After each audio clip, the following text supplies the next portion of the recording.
हाय viewers, कैसे हैं आप सब। आई होप कि आप लोग बहुत अच्छे होंगे। मेरा नाम है अवैस खान और मैं बात कर रहा हूँ भागलपुर से।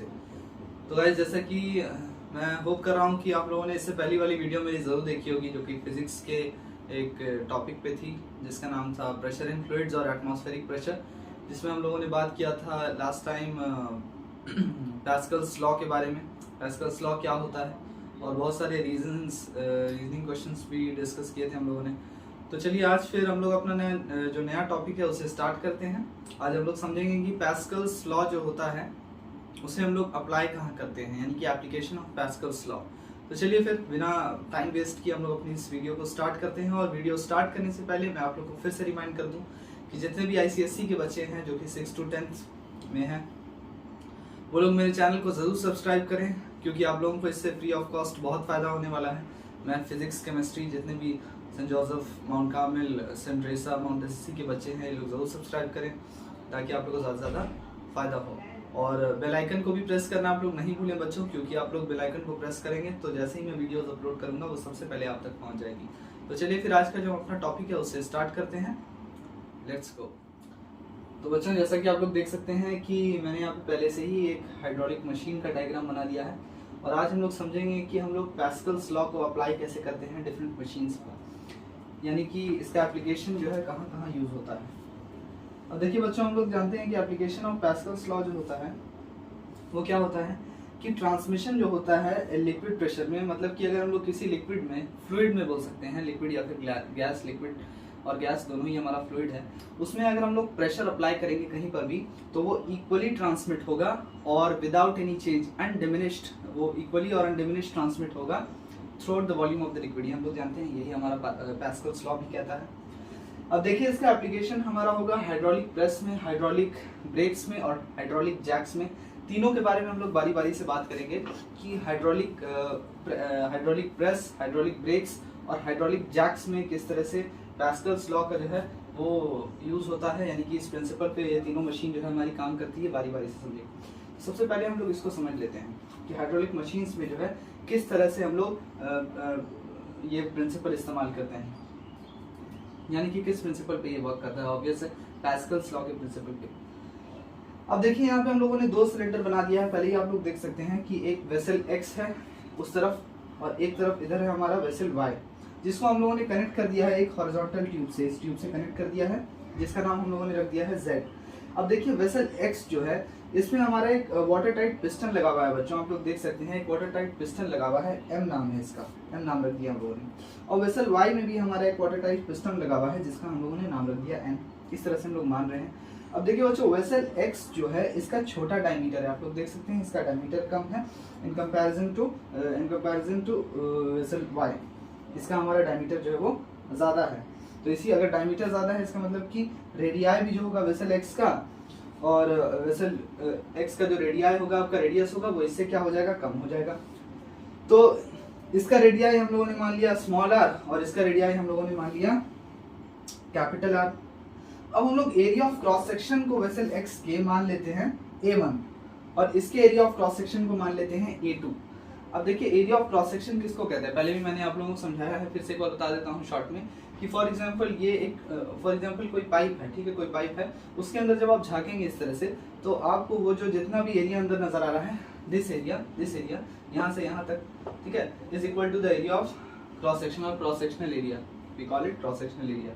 तो आप देख सकते हैं इसके एरिया ऑफ क्रॉस सेक्शन को हम लोगों ने A1 मान लिया, इसके A2 मान लिया, लेकिन जैसा कि आप देख सकते हैं कि इसका एरिया ऑफ क्रॉस सेक्शन जो है वो ज्यादा है, बहुत ज्यादा है उसके बनिस्बत।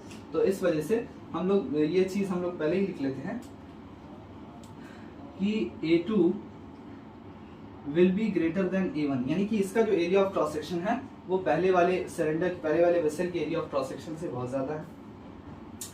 अब देखिए एक वेट जो है हम लोग प्लेस कर देंगे पिस्टन M के ऊपर, यानी ये जो पिस्टन M है यहाँ पर हम लोग एक वेट प्लेस कर देंगे, ठीक है, वेसल X के।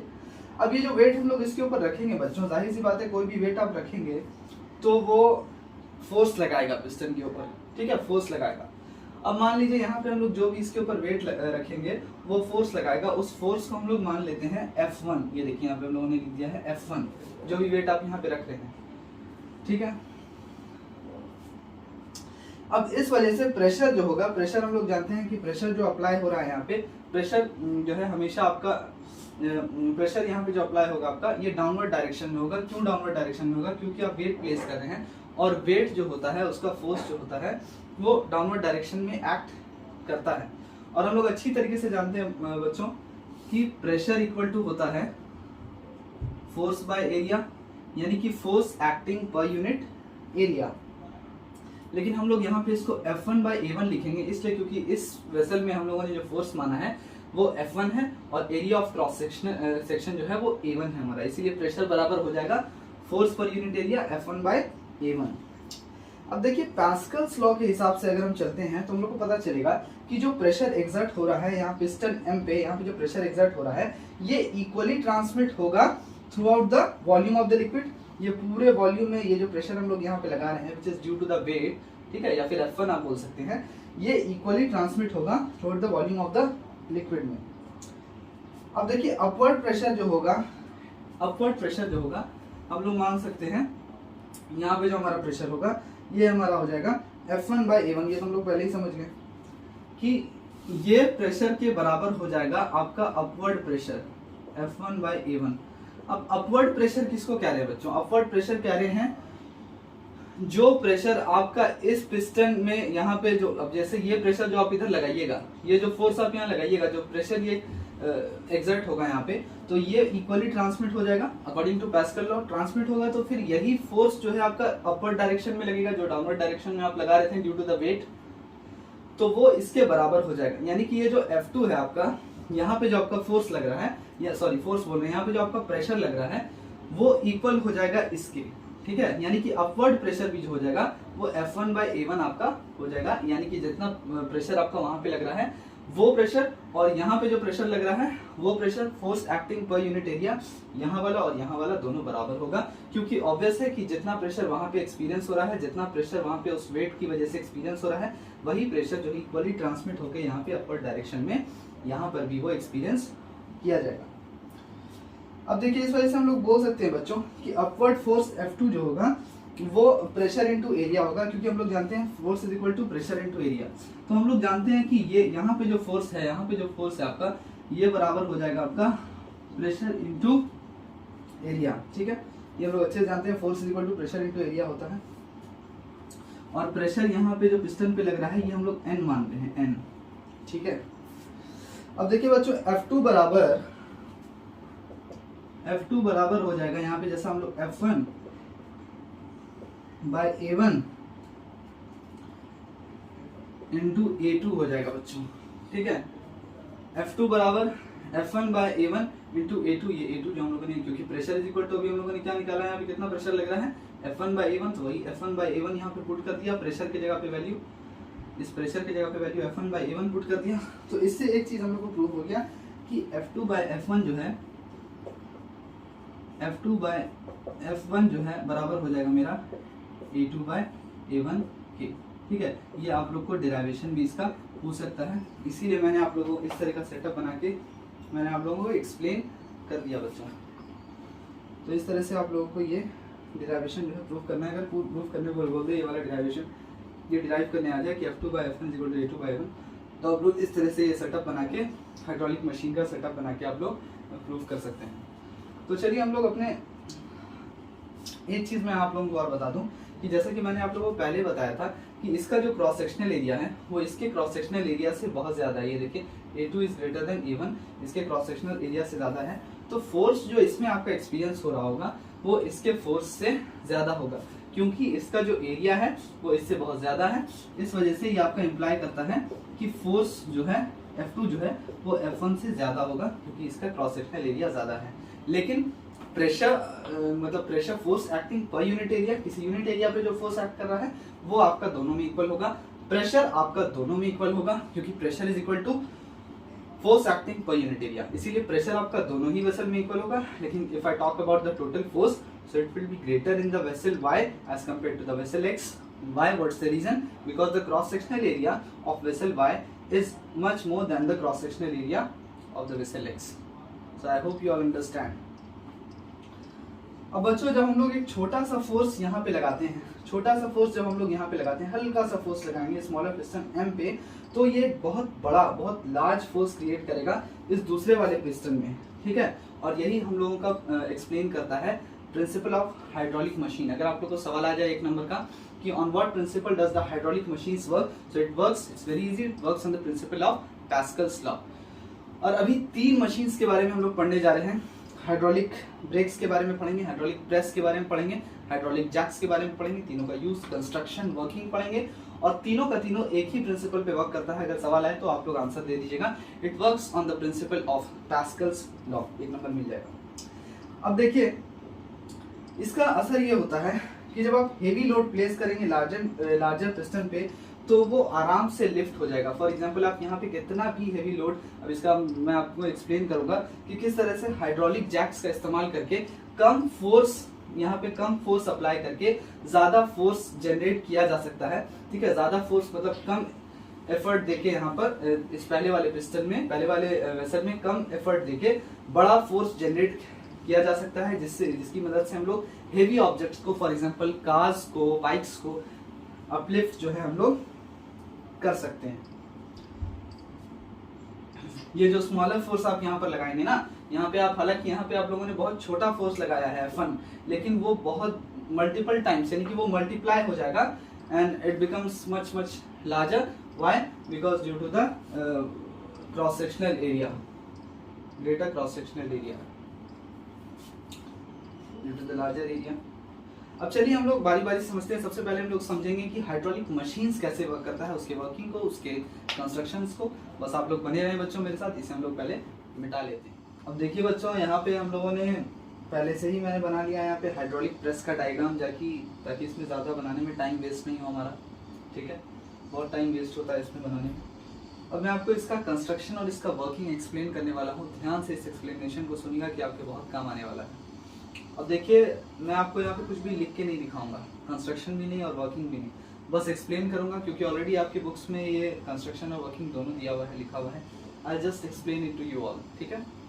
Just focus, try to focus and concentrate. अब देखिए सबसे पहले तो पहला सवाल इसका ये आएगा एग्जाम में, 4 मार्क्स का सवाल आएगा ये, अलॉन्ग विद द डायग्राम भी पूछ सकता है। ज़्यादा से ज़्यादा अलॉन्ग विद द डायग्राम इसका कंस्ट्रक्शन, या फिर अलॉन्ग विद द डायग्राम इसका वर्किंग पूछता है 4 मार्क्स का। और साथ ही साथ इसका प्रिंसिपल अगर आपको पूछ देगा तो it will be of 5 marks. अब देखिए प्रिंसिपल तो आप डायरेक्ट लिख देंगे, on what principle it works, so it works in the principle of Pascal's law, ठीक है।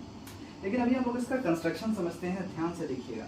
अब आप लोग देख सक रहे होंगे इस बड़े से डायग्राम में कि इसमें 2 सिलेंड्रिकल वेसल्स का हमने इस्तेमाल किया है।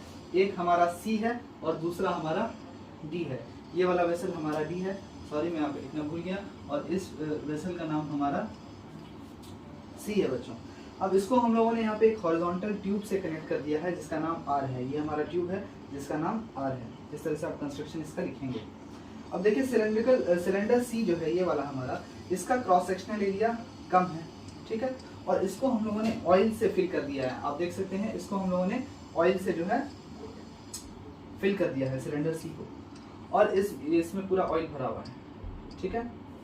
और इसको हम लोगों ने एक एयर टाइट पिस्टन के साथ जो है, एक एयर टाइट फ्रिक्शनलेस पिस्टन के साथ हम लोगों ने फिट कर दिया। आप लोग देख सकते हैं यहाँ ऊपर में इसके एक एयर टाइट पिस्टन जो है वो लगा हुआ है, जिसका नाम हम लोगों ने P1 रख दिया है, एयर टाइट पिस्टन। अब इस एयर टाइट पिस्टन का नाम है पंप प्लंगर। ये चीज आप लोग जरूर मेंशन कीजिएगा कि इस एयर टाइट पिस्टन का नाम है पंप प्लंगर, क्योंकि इधर ही से हम लोग पंप करने वाले हैं, ठीक है। अब सिलेंडर C जो है इसको हम लोग फोर्स पंप कहते हैं। सिलेंडर C जो है इसको हम लोग फोर्स पंप कहते हैं, जैसा कि हम लोगों ने यहाँ पे पहले से ही लिख दिया है, क्योंकि हम लोग फोर्स इधर वाले सिलेंडर में लगाने वाले हैं, ना कि इधर वाले, इसीलिए that's why it is called force pump. और ये सक कर सकता है oil from the oil tank through the valve V1, मतलब कि हम लोग इससे, इस ऑयल टैंक में जो ऑयल अवेलेबल है इसको खींच भी सकते हैं इसमें, ठीक है। इस वजह से इसका नाम है यहाँ पे फोर्स पंप, ठीक है, पंप प्लंगर। तो ये जो वाल्व V1 है, वाल्व का मतलब आप लोग मान सकते हैं दरवाजा। यहाँ पे एक वाल्व V1 पहला दरवाजा, यहाँ V2 दूसरा दरवाजा, और यहाँ वाल्व 3 है तीसरा दरवाजा। 3 दरवाजे हैं यहाँ पे, आप लोगों को एक्सप्लेन करने वाला हूँ। अब देखिए बच्चों, जब हम लोग प्रेस डाउन करेंगे या फिर रेज अप करेंगे पंप प्लंगर को, ये जो पंप प्लंगर आप लोग सामने देख रहे हैं, इसको जब हम लोग प्रेस करेंगे या फिर रेज करेंगे, ठीक है। तो इस तरह से हम लोग अगर इसको रेस करते हैं तो इसका ऑयल इसके अंदर आ जाएगा और ज़्यादा ऑयल का लेवल इसमें बढ़ जाएगा, और अगर प्रेस करेंगे तो इसका ऑयल इस पूरे सेटअप के अंदर चला जाएगा, इस ऑयल टैंक के अंदर चला जाएगा। ये आपका बेसिकली आपका ऑयल टैंक है। अब देखिए यहाँ पे हम लोग चले आते हैं सिलेंडर डी में, बड़े वाले सिलेंडर में। इसका एरिया ऑफ क्रॉस सेक्शन ज़्यादा है, आप देख सकते हैं इसका एरिया ऑफ क्रॉस सेक्शन जो है वो इससे बहुत ज़्यादा है। अब देखिए इसमें भी आपका एक एयरटाइट फ्रिक्शनलेस पिस्टन लगा हुआ है जिसका नाम हम लोगों ने प्रेस प्लंगर रखा है, वहाँ नाम क्या था उसका, पंप प्लंगर। अब चूंकि वो फोर्स जो हम लोग उधर अप्लाई करेंगे वो इधर ट्रांसमिट होके आएगा, that's why it is called press plunger. इसका नाम आपका प्रेस प्लंगर है, क्योंकि ये जो चीज़ हम लोग यहाँ पे जिसको क्रश करने के लिए सब्सटेंस है जिसको हम लोग को क्रश करना है, ये वो चीज़ है जिसको हम लोग क्रश करेंगे। जो आप ब्लॉक देख रहे हैं ये पूरा इसको हम लोग क्रश करेंगे। तो चूंकि ये इसको प्रेस करेगा, that's why this is called, this piston is called press plunger. अब देखिए सिलेंडर डी जो है आप लोग देख सकते हैं कि ये कनेक्टेड है, ठीक है, फोर्स पंप सी से। अब देखिए यहाँ पे एक फोर्स पंप सी है, फोर्स पंप सी से ये आपका कनेक्टेड है थ्रू हॉरिजॉन्टल ट्यूब, यानी इस वाले पंप से ये वाला पंप जो है वो हॉरिजॉन्टल ट्यूब आर के थ्रू यहाँ पर कनेक्टेड है वाल्व V2 के द्वारा, यानी कि ये वाले दरवाजे के, इस वाले दरवाजे के द्वारा। अब देखिए सिलेंडर डी जो है ये ऑयल टैंक से भी कनेक्टेड है। आप लोग देख सकते हैं कि यहाँ पे सिलेंडर डी जो है वो ऑयल टैंक से कनेक्टेड है इस दरवाजे के द्वारा। ये वाला सिलेंडर जो है ये ऑयल टैंक से कनेक्टेड है इस दरवाजे के थ्रू। यहाँ तक आई हूँ कि आप लोगों को बहुत अच्छे से समझ में आया होगा। इसलिए यहाँ पे V1, V2 और V3 तीन दरवाजे का इस्तेमाल हो रहा है, तीन वेल्व्स का इस्तेमाल हो रहा है जो रेगुलेट करेगा वन वे फ्लो, यानी कि ऑयल आपका एक ही डायरेक्शन में आएगा, फिर वापस से उसका बैक फ्लो नहीं हो पाएगा। इस वजह से हम लोग इस दरवाजे का इस्तेमाल कर रहे हैं कि once and for all oil इस तरफ आ गया तो वो फिर वापस नहीं जा सकता है। वो पूछेगा अगर कि वाल्व्स का इस्तेमाल यहाँ पे क्या कर रहा है, तो आप लोग अभी नोट कर सकते हैं, helps to regulate one way flow of the oil, helps to regulate one way flow of the oil. अब देखिए पिस्टन P2 जो है आपका, इधर जिस पिस्टन का यहाँ पे इस्तेमाल किया जा रहा है जिसका नाम हम लोगों ने P2 या फिर प्रेस प्लंगर रखा हुआ है, इसमें एक प्लेटफॉर्म है, आप लोग देख सकते हैं यहाँ पे एक प्लेटफॉर्म बना हुआ है, ठीक है। ये आपका यहाँ पे प्लेटफॉर्म बना हुआ है जिसके ऊपर हम लोग उस सब्सटेंस को रखेंगे, जैसे कि हम लोगों ने यहाँ पे ब्लॉक को रख दिया है जिसको हम लोगों ने क्रश करना है, जिसको हम लोगों ने कंप्रेस करना है। अब देखिए यहाँ पे एक रिजिड एडजस्टेबल सीलिंग भी लगी हुई है प्लेटफॉर्म के ठीक ऊपर, इसी का नाम है आपका रिजिड एडजस्टेबल सीलिंग। जैसे हम लोग के घर में सीलिंग होता है वैसे यहाँ पे भी रिजिड सीलिंग है। रिजिड का मतलब होता है fixed, it will not move.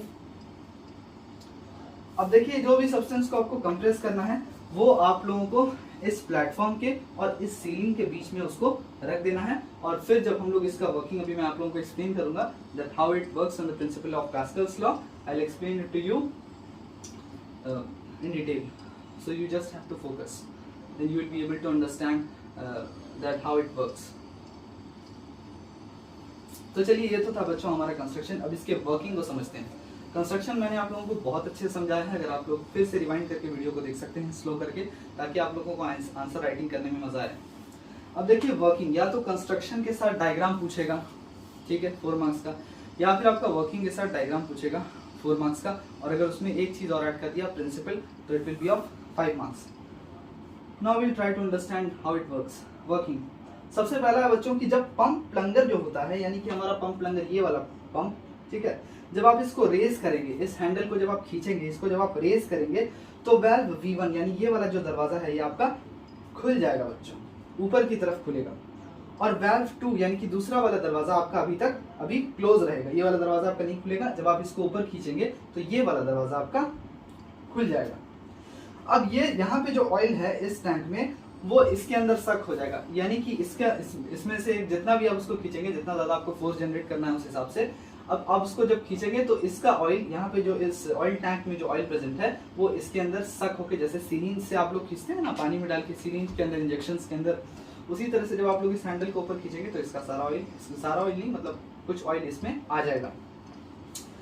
अब दूसरा स्टेप में क्या होगा, जब पंप प्लंगर P1 को पुश किया जाएगा। आप देखिए पहले फर्स्ट स्टेप में हम लोग इसको खींच रहे थे, जब खींचा हम लोगों ने तो इसका जो है ऑयल इसके अंदर आ गया। अब जब इसको हम लोग पुश करेंगे बच्चों नीचे की तरफ डाउनवर्ड डायरेक्शन में, हैंडल एज को लोअर करके जब इसको पुश करेंगे तो वाल्व V1 क्लोज हो जाएगा, यानी ये वाला दरवाजा आपका, इसका खेल खत्म, इसका काम खत्म, ये क्लोज हो जाएगा। और जब हम लोग पुश करेंगे तो ये वाला V2 जो है ये ओपन हो जाएगा, अब लिक्विड जो है वो C से D में आ जाएगा हॉरिजॉन्टल ट्यूब के थ्रू, यानी कि इस वाले पंप से इस वाले पंप में, पंप C से पंप D में ये जो ऑयल है ये ट्रांसफर हो जाएगा, वाल्व 2 खुल जाएगा, इसका काम खत्म हो चुका है, ये बंद हो जाएगा। इसका काम सिर्फ तब तक था जब तक ऑयल को इस यहाँ से यहाँ लाना था, जब तक ऑयल को सक करना था। अब जब इसका काम खत्म हो गया तो जब हम लोग इसको प्रेस डाउन करेंगे तो इसका ऑयल जो है वो यहाँ से यहाँ आएगा through this horizontal tube R and the valve 2 V2 will open. अब पैस्कल्स लॉ ये कहता है, पैस्कल्स लॉ के हिसाब से लार्ज फोर्स एक्ट करेगा पंप प्लंगर P2 पे। पंप प्लंगर P2 पे लार्ज फोर्स एक्ट क्यों करेगा? यहाँ तो हम लोगों ने लार्ज फोर्स नहीं लगाया है, यहाँ तो एक स्मॉलर फोर्स ही हम लोग जो है लगा रहे हैं, कम फोर्स लगा रहे हैं। लेकिन यहाँ पे लार्ज फोर्स क्यों जनरेट होगा? जनरेट इसलिए होगा बच्चों क्योंकि यहाँ पे जो क्रॉस सेक्शनल एरिया है वो यहाँ के बनिस्बत यहाँ के मुकाबले बहुत ज्यादा है। इस वजह से हम लोग कम एफर्ट देके, कम फोर्स लगा के ज्यादा फोर्स जनरेट कर पा रहे हैं। अब इसका रिजल्ट ये होगा, जो भी सब्सटेंस आप लोगों ने यहाँ पे प्लेटफॉर्म पे रखा हुआ है ये भी लिफ्ट होगा, क्योंकि जब आप प्रेशर लगाएंगे तो ऑयल इधर आएगा, ऑयल इधर आएगा तो ये जो है अपलिफ्ट होगा। ठीक है, जो भी सब्सटेंस यहाँ पे रखा हुआ है वो अपलिफ्ट होगा क्योंकि आप प्रेशर लगा रहे हैं। और फिर ये जो चीज आप लोगों ने यहाँ पे रखी हुई है, क्योंकि ये प्लेटफॉर्म और सीलिंग के बीच में है तो ये कंप्रेस होना स्टार्ट हो जाएगी, क्योंकि ये जो सीलिंग है आपकी रिजिड है, ये मूवेबल नहीं है।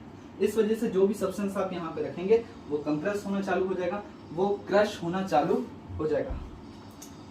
अब देखिए इसके बाद क्या होता है, जब नेसेसरी कंप्रेसिंग वर्क स्टार्ट हो जाएगा, अब इसमें वाल्व 3 ओपन हो जाएगा, यानी तीसरा दरवाजा हमारा इसका क्या काम है देख लेते हैं। वाल्व 3 आपका ओपन हो जाएगा, फिर आपका ऑयल जो है वो सिलेंडर D से वापस से आपके ऑयल टैंक में आ जाएगा। सबसे पहले वाल्व 1 खुला, फिर बंद हो गया, फिर वाल्व 2 खुला, उसका भी काम हो गया। अब वाल्व 3 खुलेगा, फिर ऑयल यहां से यहां वापस ऑयल टैंक में आ जाएगा। अब देखिए प्रेस प्लंगर P2 है वो स्लाइड डाउन करेगा अंडर इट्स ओन वेट। अब जो भी कंप्रेस्ड सब्सटेंस है उसको रिमूव कर दिया जाएगा इस प्लेटफॉर्म से, कंप्रेस करके उसको क्रश करके इस प्लेटफॉर्म से हटा दिया जाएगा जब काम हो जाएगा। हाइड्रोलिक प्रेस में एक स्मॉलर फोर्स को अप्लाई करके बच्चों उसको मल्टीप्लाई करके लार्ज अमाउंट ऑफ वर्क जो है किया जा सकता है। कम फोर्स लगाकर बड़ा फोर्स जनरेट करके लार्जर अमाउंट ऑफ वर्क जो है उसको अंजाम दिया जा सकता है, ज्यादा काम किया जा सकता है। बोल सकते हैं कि छोटा बम बड़ा धमाका वो किया जा सकता है। ठीक है बच्चों, हालांकि जो एफिशिएंसी होता है हाइड्रोलिक प्रेस का वो कभी भी 100% नहीं होता। अब देखिए इससे आपको सवाल आएगा कि एफिशिएंसी जो होता है वो हाइड्रोलिक प्रेस का 100% क्यों नहीं होता है? फ्रिक्शन की वजह से नहीं होता है बच्चों, क्योंकि कहीं ना कहीं फ्रिक्शन होता है, ठीक है, और ऑयल लीकेज की वजह से भी, ठीक है, क्योंकि कितना भी आप पिस्टन लगा लें कहीं ना कहीं हल्का फुल्का तो ऑयल का लीकेज होना ही होना चाहिए। 2 रीजन लिखिएगा आप लोग, नोट कर लीजिए कि क्यों 100% एफिशिएंसी नहीं होता है हाइड्रोलिक प्रेस का। सबसे पहला बिकॉज ऑफ फ्रिक्शन, और दूसरा वाला answer because of leakage of oil. ये दोनों ही इंपॉर्टेंट है, because of leakage of oil through the piston. 2 reason दीजिएगा, 2 मार्क्स। अब देखिए एक और चीज मैं आप लोगों को यहाँ पे बता देता हूँ कि जब आप लोग इस पे प्रिंसिपल ऑफ हाइड्रोलिक मशीन जब आप लोग अप्लाई करते हैं तो हम लोग ये अच्छी तरीके से जानते हैं बच्चों कि मैकेनिकल एडवांटेज जो होता है वो लोड बाय एफर्ट होता है। ठीक है, मैकेनिकल एडवांटेज हमने पहले भी पढ़ा होगा कि लोड बाय एफर्ट होता है, यानी area of larger piston by area of smaller piston, area of larger piston by area of smaller piston. हम लोग जानते हैं कि इसका पाई आर स्क्वायर हो जाएगा कैपिटल आर और इसका स्मॉल आर हो जाएगा पाई आर स्क्वायर।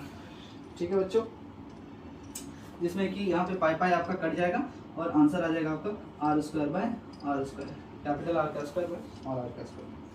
तो बस ये हो गया बच्चों, ये आपको एक फॉर्मूला मिल गया, आपको मैकेनिकल एडवांटेज का एक और फॉर्मूला मिल गया R square by R square. तो आई होप कि बच्चों आप लोगों को यहाँ तक बहुत अच्छे से समझ में आया होगा।